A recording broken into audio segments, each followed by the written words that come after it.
y'all. Happy Christmas Eve. By the time you're watching this, it's probably Christmas.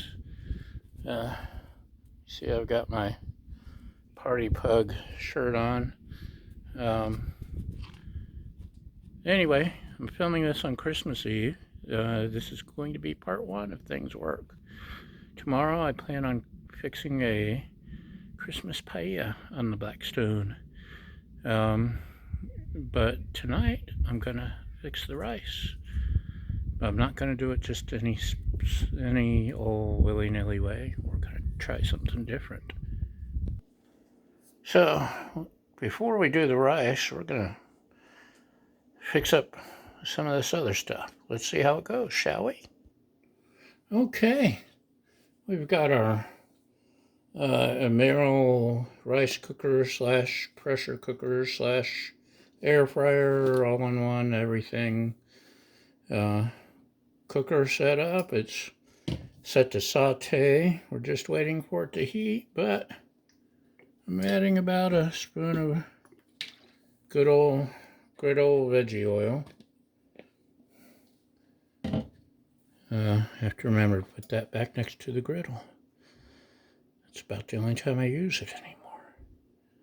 So once that starts to sizzle a little, we're going to add garlic. Now, I could use fresh garlic. I could, but I'm not. I actually think we have several garlic thingies that a neighbor gave us. But mincing and chopping and rolling and skinning, it's a pain in the butt.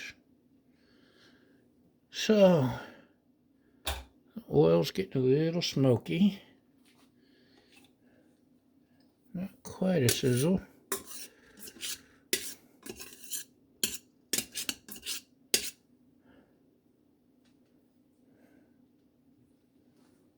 Uh-oh, I shouldn't have done that with the garlic spoon, huh?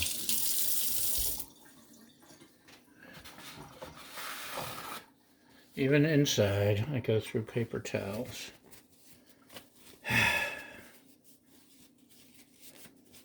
So, I'm going to add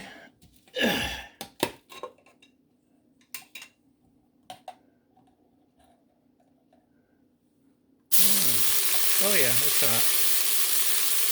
2, 3, 4, and 5. I passed my math test for today. Yay! I counted to 5 without taking off shoes. So, let's get... One thing I like about the Amaro cooker is it doesn't have a non-stick coating. So, I can use a metal utensil if I want. I can just beat the daylights out of it.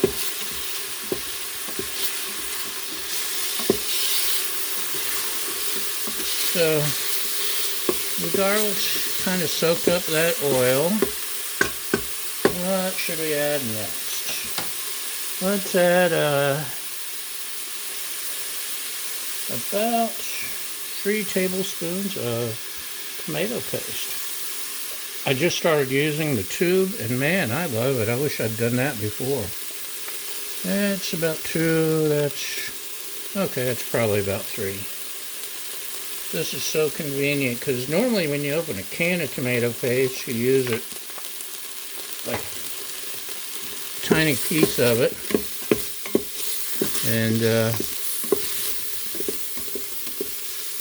then you stick it in the fridge, and 4 or 5 years later, you realize it's sitting there. So you toss it out after the emergency response teams show up and clear the area. Okay. Smoked paprika. Yum. I love the smell of smoked. I think should be adding about 1.5 spoonfuls. That's close enough, don't you think? Give that a stir.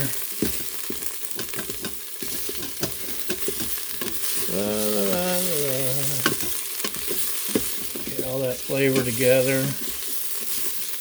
And yeah, it's kind of burning down at the bottom of the pot, but that's kind of what we want. Kind of, sort of, maybe. So, now, that's, yeah, we wanted it to get brown, and by gosh, that's pretty much brown. So, free-range chicken broth. I've never seen chicken broth in cages, but so I'm just putting a little at first so I can deglaze. Still not sure what deglaze means, but apparently I'm doing it.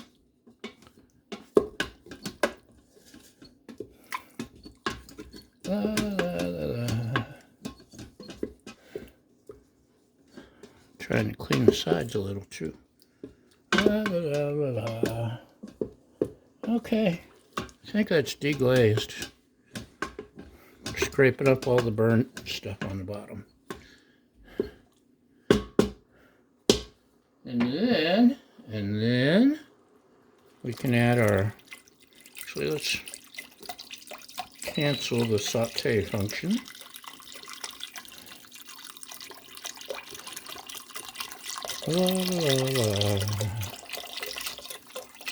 Man, you ever have to go and you can't go, man? You know what I mean, man?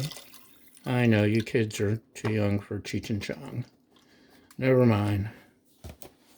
Get off my lawn.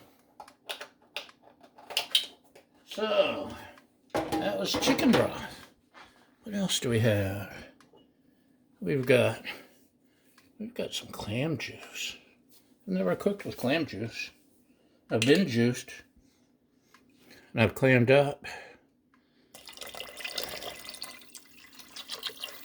So we've got chicken broth and clam juice. Isn't that exciting? And then finally, Sherry, my lovely assistant, is being lovely, and she brought me a measuring cup for Christmas. Isn't that sweet?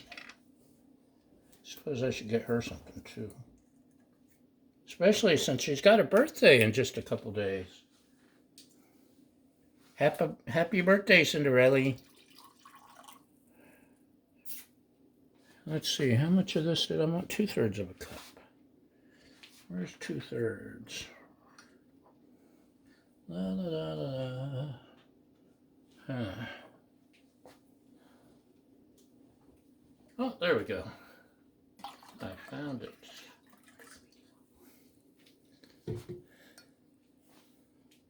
So, cooking sherry.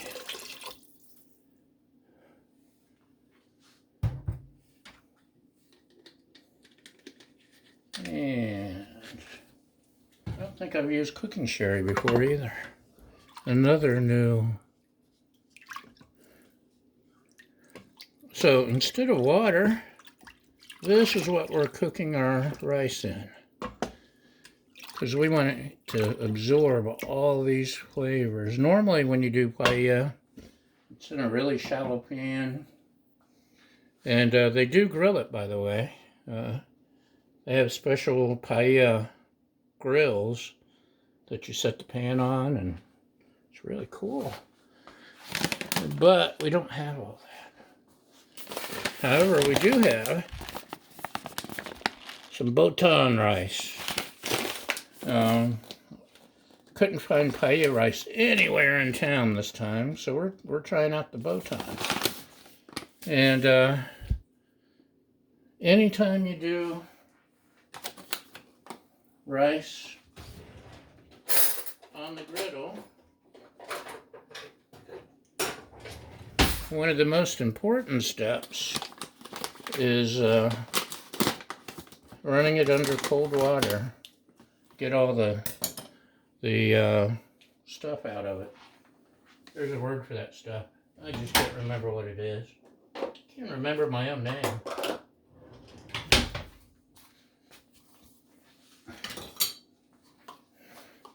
So we got a strainer. We got a cup. And gonna scoop the rice into this cup, into this strainer, run it under cold water, and you don't need to sit through that. I'll be right back. Okay, welcome back. This is the last of the rice that I'm straining into the, well, I strained starch is that fancy word I could not remember. My lovely assistant remembered for me. That's why she's so lovely. She's got looks and brains. I'm a lucky guy. So, just give this a little nice stir. And lately, when I do the stir fries or anything, or paella, or fried rice, I only let the rice only needs to spend a couple of hour in the fridge.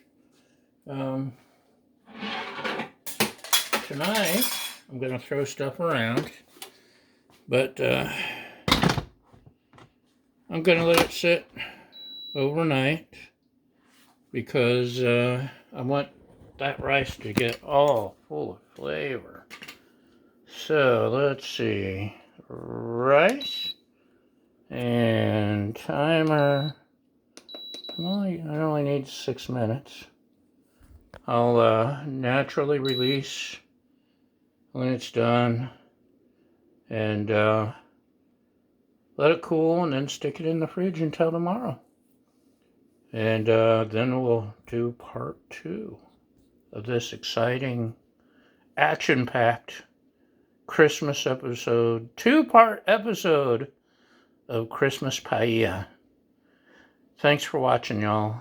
And Merry Christmas. Ho, ho, ho.